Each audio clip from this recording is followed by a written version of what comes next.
Mula Luzon, Visayas at Mindanao, laging una ka sa mga balita at impormasyon sa mas pinalakas na unang balita.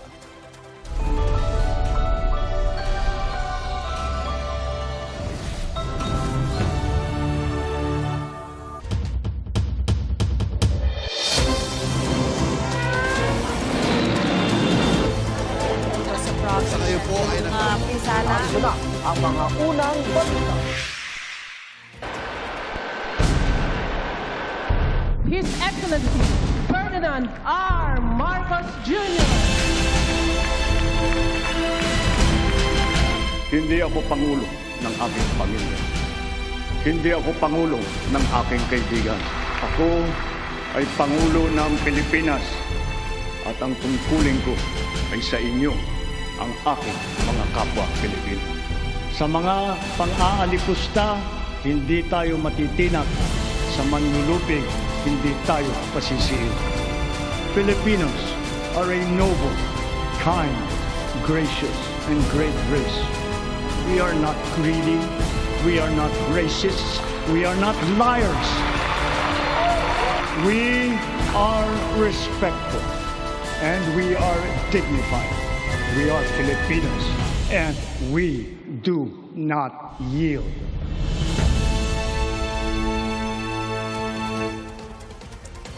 Generally peaceful ang ikalimang State of the Nation address ni Pangulong Bongbong Marcos Jr. kahapon. Ayon po yan sa Philippine National Police. Sa kanyang talumpati, ginit ng Pangulo na patuloy na ipaglalaban ng gobyerno ang karapatan ng Pilipinas sa West Philippine Sea. Pinalakay rin niya ang pagtatayo ng AI o Artificial Intelligence Hub sa Tarlac at pagpapalakas sa supply ng kuryente. Yan ang unang balita ni Tina Panganiban Perez. Filipinos are a noble, kind, gracious, and great race. We are not greedy. We are not racists. We are not liars. Matapang ang mga huling salita ni Pangulong Bongbong Marcos sa kanyang ikalimang State of the Nation address. Binigyan siya ng standing ovation sa kanyang tinuran. Hindi tinukoy ng Pangulo ang pinatutungkulan niya, pero binanggit ang anyay banta sa dignidad at respeto sa sarili ng mga Pilipino. We are respectful and we are dignified. We are Filipinos and we do not yield. Kasunod niyan, iginiit ng Pangulo na patuloy na isusulong ng gobyerno ang 2016 Arbitral Award na nagpatibay sa mga karapatan ng Pilipinas sa West Philippine Sea sa ilalim ng United Nations Convention on the Law of the Sea o UNCLOS. Patuloy anyang gagamitin ang anumang mapayapa at legal na paraan laban sa mga magtatangkang sirain ang tagumpay na ito. We give honor to our armed forces, the Coast Guard, even our fisherfolk, who all continue to patrol and plow our seas in the face of great risk. To them, we owe collective gratitude and appreciation, for it is they who give life to the letter and spirit of the Arbitral Award. Bago yan, itinampok ng Pangulo ang maayos na pakikipag-ugnayan ng Pilipinas sa ibang mga bansa na magandaan niya ang bunga sa ekonomiya. Because of these international engagements, the Philippines now has 23 free trade agreements in force or under active negotiations with other countries. We have also maintained export competitiveness for our indigenous farm products, such as ube, coconut, bananas, other tropical fruits. And we have now ventured into new, invaluable ones like enoque mushrooms. Over the past 3 years, more than 6 trillion pesos in investments have been facilitated through our green lanes. These are estimated to create over 400,000 jobs for our Filipinos. Isa sa ipinagmalaki ng Pangulo ang pakikibahagi sa Pax Silica Initiative na pinangungunahan ng Amerika. The Pax Silica Industrial Hub will create an ecosystem that will have AI at its core. It will bring quality jobs to our people, accelerate our industrial competitiveness, and revitalize our economy. Pero patuloy ang pagpuna ng iba't ibang grupo saan nila'y hindi binabanggit na magiging epekto ng proyektong ito. at maaaring idulot na pinsala sa mga lupain, kalikasan at kabuhayan ng mga magsasaka. Ibinida rin ng Pangulo ang anyay malakas na network sa nagkakaisang ASEAN o Association of Southeast Asian Nations. The ASEAN +3 Emergency Rice Reserve System will guarantee emergency rice supply in case of shortage in our domestic production. The ASEAN Digital Economy Framework, led by the Philippines, will harmonize digital rules and enable cross-border digital transaction. Likewise, the Framework Agreement on Petroleum Security for the joint stockpiling of energy assets in the region has been ratified. Nabanggit din ang kauna-unahang spaceport na itatayo sa Cagayan. Cagayan is both geographically and economically primed to serve as our gateway to space and host the country's first spaceport. A sounding rocket launch test is slated for next year. This we will do in partnership with a South Korean aerospace company. Sa sektor ng edukasyon, sabi ng Pangulo, patuloy ang pagpapalakas sa senior high school curriculum. Patunay anya ang tumataas na kalidad ng kolehiyo sa bansa. Ngayon, 140 kolehiyo na ang pumasok na sa World University Rankings. At lagpas kalahati sa kanila ay state at local universities and colleges kung saan libre ang matrikula. Para mahikayat ang kabataan na magtapos ng kolehiyo, ang tanggapan ng Pangulo ay naglaan ng 100,000 piso para sa 5 estudyante sa bawat barangay sa buong bansa. Sila ngayon ang ating presidential scholar. Sa mga mas batang mag-aaral, mabisang suporta, sabi ng Pangulo, ang nagpapatuloy na school-based feeding program. Sa programang ito, mapapakain natin ang mahigit 4.5 milyong kinder at grade 1 at mga mag-aaral na grade 2 at pataas na mga lubos na nangangailangan ng nutrisyon.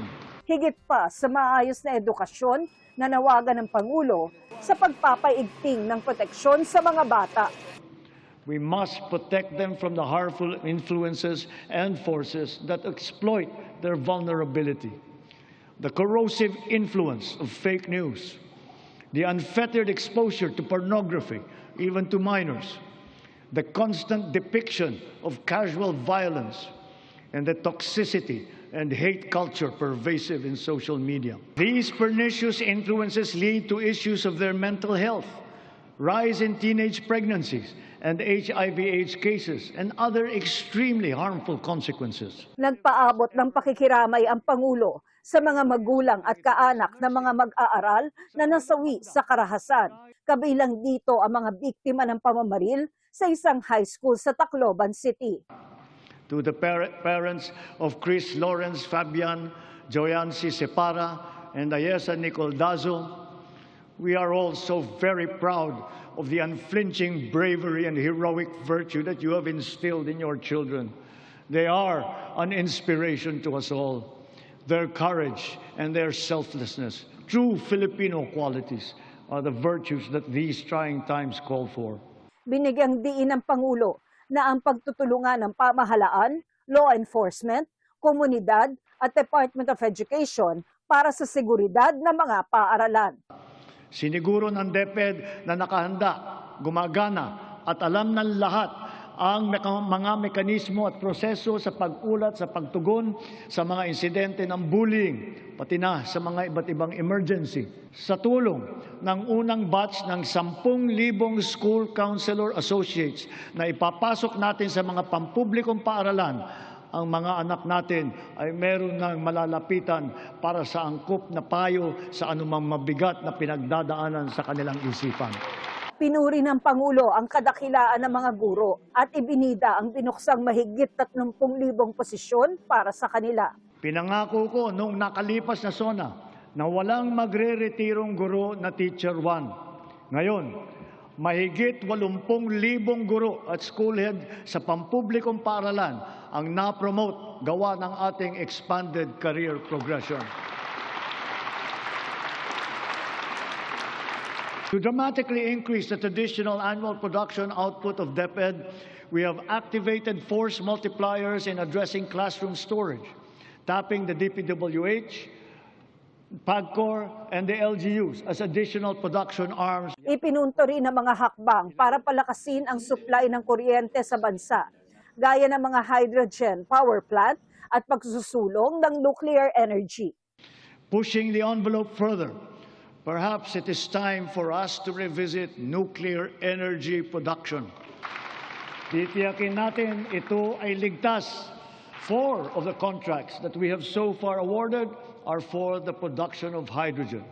Hydrogen gas will serve as a backup fuel for our power plants. Nanawagan din si Pangulong Marcos na amyendahan ang National Building Code para tiyaking handa ang mga gusali sa sakuna at Ecological Solid Waste Management Act. Sa pagtatapos ng kanyang talumpati, binigyang diin din ng Pangulo ang pagkakapit-bisik sa gitna ng anyay mga banta sa seguridad sa loob at labas ng bansa. Sa mga pang-aalipusta, hindi tayo matitinag. Sa manlulupig, hindi tayo pasisiil. Ito ang unang balita. Tina Panganiban Perez, GMA News. Tinawag naman ni Vice President Sara Duterte na pagsasayang ng oras ang State of the Nation address ni Pangulong Bongbong Marcos Jr. Hindi ako nanood ng SONA like last year and wala akong planong basahin ang nilalaman ng SONA o kahit man lang summary dahil I truly believe it is a waste of time of the Filipino people. Sinabi ng bise sa The Hague, Netherlands, matapos bisitahin ng amang si dating Pangulong Rodrigo Duterte na nakakulong sa International Criminal Court. Huwag daw umasa sa sinabi ng Pangulo na kakasuhan ng pinsang si dating House Speaker Martin Romualdez. Sabi ng bise, sinabi na ng Pangulo nung nakaraang taon na may makukulong kaugnay sa flood control scandal bago magpasko. Pero hindi naman daw nangyari. Sinisika pa ng GMA News na makuha ang tugon ng Malacanang kaugnay niyan. May pasaring si Senadora Amy Marcos sa ikalimang State of the Nation address ng kapatid niya si Pangulong Bongbong Marcos. Ayon sa Senadora, pambubudol lang ang sinabi ng Pangulo na malapit ng kasuhan ng Ombudsman ang pinsan nilang si dating House Speaker Martin Romualdez. Tanong pa ng Senadora, bakit mabilis ang pagsasampa ng kaso sa ibang politikong bumabatiko sa administrasyon pero hindi sa mga kaalyado ng Pangulo? Ikinatuwa naman ng ilang majority senators ang pahayag ng Pangulo, kabilang sina Senador Mig Zubiri, Erwin Tulfo at Risa Ontiveros. Ang minority senator na si Robin Padilla naman nagpasalamat ng mas ginamit ng Pangulo ang wikang Filipino sa kanyang talumpati. 13 sa 24 na senador ang wala sa SONA 2026. Tanging si Senadora Camille Villar ang miyembro ng minorya na dumalo. Nagtatago si Senador Bato de la Rosa habang nakakulong naman sina Senador Jinggoy Estrada at Rodante Marcoleta. Sa mayorya naman, absent sina Senador Tito Soto, Bam Aquino at Ping Lacson. Si Soto may sipon daw, hindi siya dumalo para hindi raw makahawa. Satisfied ang ilang kongresista habang nakulangan naman ng iba sa naging State of the Nation address ni Pangulong Bongbong Marcos. Sinabotas Representative Toby Tiangco sang-ayon na sinimula ng Pangulo ang SONA sa planong pagpapanagot sa kanyang sariling pinsan kaugnay sa flood control scandal. Para naman kay Akbayan Party List Representative Percy Sandanya, hindi kompleto ang naging SONA ng Pangulo. Wala raw sa mga binanggit ang taas sahod para sa mga manggagawa. Nabanggit daw ang problema sa tumataas na presyo ng mga pangunahing bilihin pero wala namang binanggit na solusyon. Sang-ayon naman si Batangas 2nd District Representative Jervy Luistro sa pagpapanagot sa mga sangkot sa flood control scandal at pagtugon sa problema sa kuryente. Para naman kay Davao City 1st District Representative Paulo Duterte, bigo ang Pangulo na banggitin ang pagtugon sa matagal ng problema sa katiwalian. Ang kailangan daw ng taong bayan ay katotohanan, pananagutan at hustisya, hindi simpatya sa mga makapangyarihan. Sa kalahating araw ng pamamasada, mahigit 200 pesos lang daw ang kinikita ng mga tsoper sa terminal ng jeep na ito sa Dagupan City. Hindi pa kabilang dyan ang gasto sa langis at boundary, kaya halos walang naiuuwi ang mga tsoper. Matumal na nga ang pasahero, sunod-sunod pa ang oil price hike. Gusto namin gawin yung pababain. Gawa na kaming driver. Hirap na kami talaga, sa totoo lang.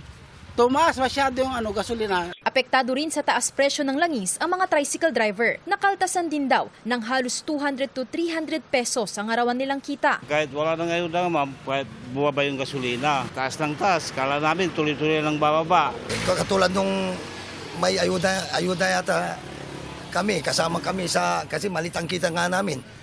Mas maganda yung tuloy-tuloy niya ni Presidente yun. Bunsod pa rin ng tensyon sa gitnang silangan ang malakihang taas presyo sa petrolyo. Nitong Marso, nag-out of stock pa sa langis ang ilang gasolinahan at tumigil sa pamamasada ang ilang pampasaherong sasakyan. At ngayong tumaas muli ang presyo ng petrolyo, panawagan ng transport sector, alisin ng excise tax o ang dagdag buwis sa kada litro ng langis. Itaas ng piso ang singil sa pasahe at palitan ng oil deregulation law na nagbibigay ng kalayaan sa mga kumpanya ng langis na magtakda ng sarili nilang presyo. Mindahan yung oil deregulation law, tapos yung fuel subsidy na extended sa mga gasoline station at yung ating fare increase.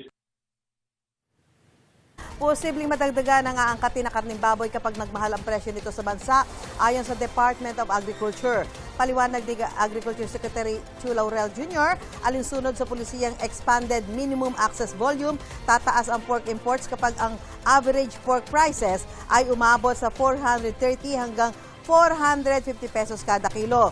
Tiniyak ng DA na hindi ito permanente, hakbang lang daw ito para mapababa ang presyo ng karning baboy. Never gonna happen. Yan ang tugon ni Vice President Sara Duterte sa tanong kung magbibitiw siya sa pwesto sa gitna ng impeachment trial. May hamon pa siya sa Pangulo. Never gonna happen. Hindi ako magre-resign dahil yun ay parang betrayal sa 32.2 million na mga kababayan natin na bumoto sa akin. Kung gusto ni BBM, tanggalin niya ako, gawin niya ang lahat, tanggalin niya ako. Sinabi ng Vice Presidente sa isang programa ng Filipino community sa London. Sinusubukan pa makuha ang pahayag ng Malacanang tungkol dyan. Mga usaping malapit sa sikmura ng mamamayan ang ilan sa mga narinig sa talumpati ni Pangulong Bongbong Marcos kahapon. Ano-ano kaya ang tumatak sa publiko? Alamin niya sa Street Hit It Live ni Bam Alegre. Bam, good morning! Maris, good morning. Ang importansya ng isang talumpati ay nasusukat sa iniiwan nitong marka sa mga tagapakinig. Kaya sa SONA kahapon ng Pangulo, alamin natin ang husga ng bawat one. Bungad pa lang daw ng talumpati ng Pangulo sa kanyang State of the Nation address kahapon, nakuha na ang pansin ni Maestro Fel Panlilio na isang motorcycle rider. Number one sa akin yung may makukulong na naman na yung pinsan niya. Siyempre masakit sa kalooban niya napasama doon sa katiwalian.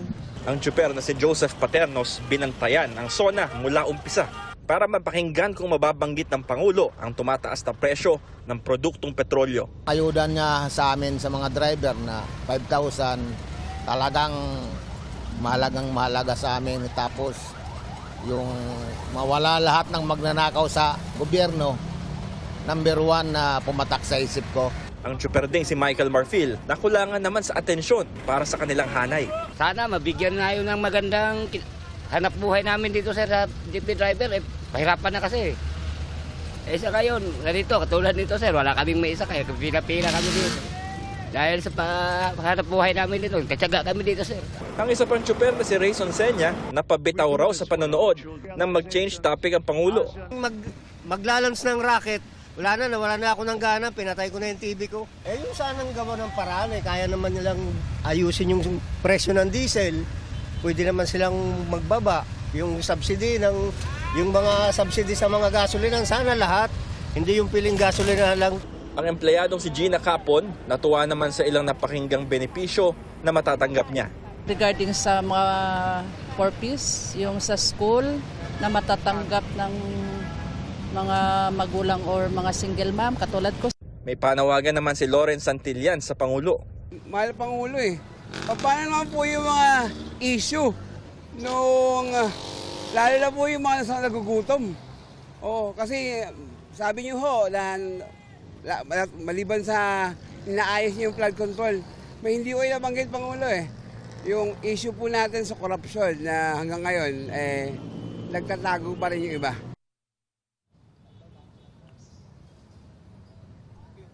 Marie, sa pagtatanong din natin sa kalsada, may ilan din tayo mga kapuso na hindi pa napapanood yung SONA ng Pangulo dahil abala sa kanilang mga trabaho. Ito ang unang balita mula rito sa Pasay. Bam Alegre, GMA News. Nireveal ni na Born to Shine stars Michael Sager at Kobe Brown na hindi lang pang teleserye, may real-life link din sila sa mundo ng P-pop. Uy!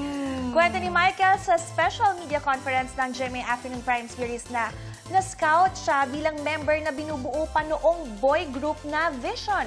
Nang ma-meet niya ang leads ng entertainment agency, mas nakita raw na bagay siyang maging solo artist. Si Kobe naman nag-audition dati sa isang P-pop group pero na-realize niya eventually na pag-arte ang kanyang passion. Speaking of Kobe, sinurpresa ng aktor ang kanyang Born to Shine co-star na si Olive May sa kanyang fan meet. Lahag na layag ang tambalan ni JC at Megan na kinakikiligan ng fans sa serye. Sabi ni Olive na appreciate niya ang paglalaan ng oras si Kobe at ang effort ng fans sa dumalo sa event.